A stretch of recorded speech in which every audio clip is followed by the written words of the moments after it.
I don't think any of this is annoying at all. Barry, why don't you start by looking into the camera and introducing yourself? My name is Barry Blitt. I'm a cartoonist and illustrator. There's really nothing else to say about me. I hate to do this to you, Yeah? but I think we're gonna have to change your shirt. The white is not looking great on our camera.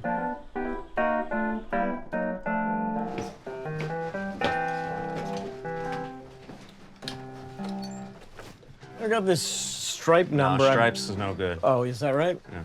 This is always a winner. Oh, that's nice. And I got a red corduroy. Oh, I love the red. You want to go red? I don't really. Okay, let's go blue. Let's go blue. Can I at least have some privacy? We can give you privacy. Is that okay? Yeah, give us a little. Jesus, I really don't like the direction this is going in. I've never been so humiliated in my life.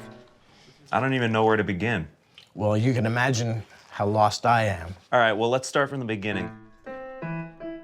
I drew as a kid, as most kids do, and I kept drawing as I got older and went to art school, and then, oh God, this is so boring. I was in Toronto where I went to school, and I would bring my portfolio around, and then I moved to New York City and started to do cartoons, mostly for Entertainment Weekly. I was drawing a lot of celebrities and portraits and caricatures of celebrities. But then there was a Bill Clinton, Monica Gate thing, and suddenly it seemed like the political became the pop cultural. Before I knew it, I was doing a lot more political stuff. I think the first job I did for The New Yorker was a page cartoon. It was presidential allergies through the ages. I mean, it didn't mean anything, and this would become a theme, I think, in my work. Sometimes I do drawings that I have no idea what they mean. They just strike me as funny.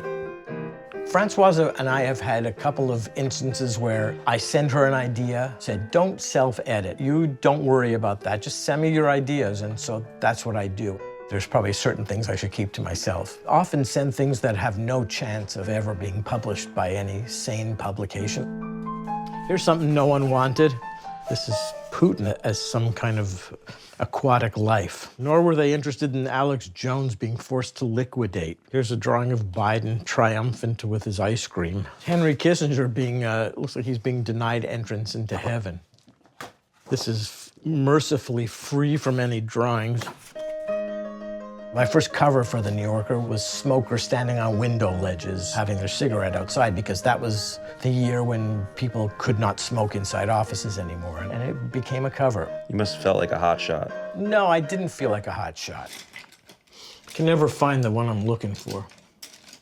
This has been accepted. Yeah, the sketch was, they told me to go ahead with, and it'll run on the magazine site, a drawing of Kamala and Trump.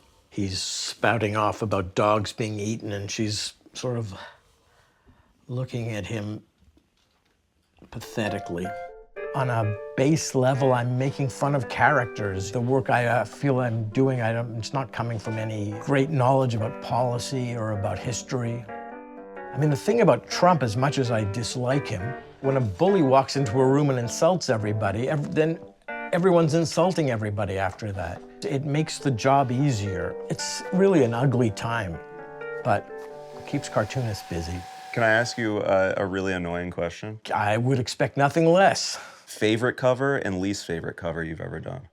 Did a drawing of another smoker's cover. I think it was during SARS, early 2000s. The drawing was particularly clumsy and the colors were particularly faded, and it confirmed all my worst fears about my visual talents. One of my favorites was Hurricane Katrina. I had a sketch I sent to Francoise of Bush's inner circle, and they're all like, you know, planning and fretting over what's going on, and they're all up to their nipples in brown water. What would you say is your most well-known?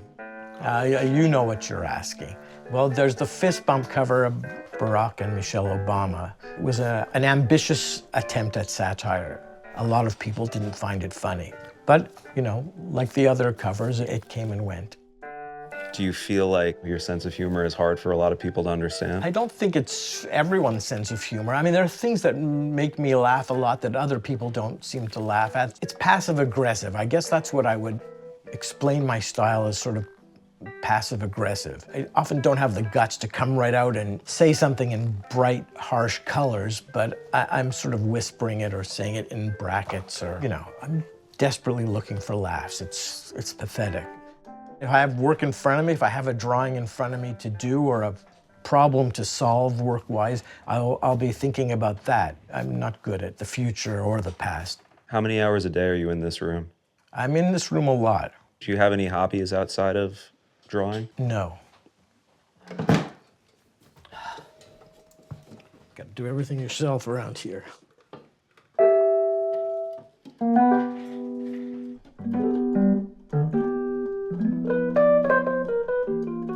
It's a thrill every time that you get a cover approved for the New Yorker.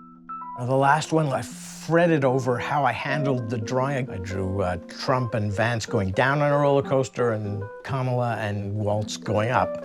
It's come and gone, and it's on to the next. How many covers have you done at this point? I've done a lot. I don't know how many there are. I don't know the number. Over 100? I think there are over 100.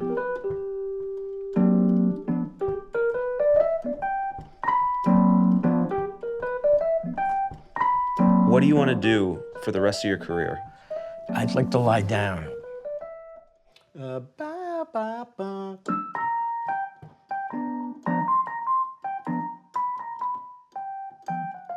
I should have practiced before. I think we got what we need. Good. Yeah.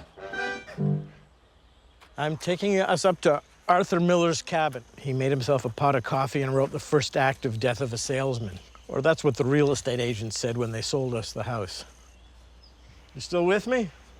Don't be afraid. Come on. And how would you assess the smell in here? What does it remind you of? Is it just must or? It's a little musty. I like it though. You like it? Yeah. Smells like I'm in a cabin in the woods. Right. Well, that's definitely where you are.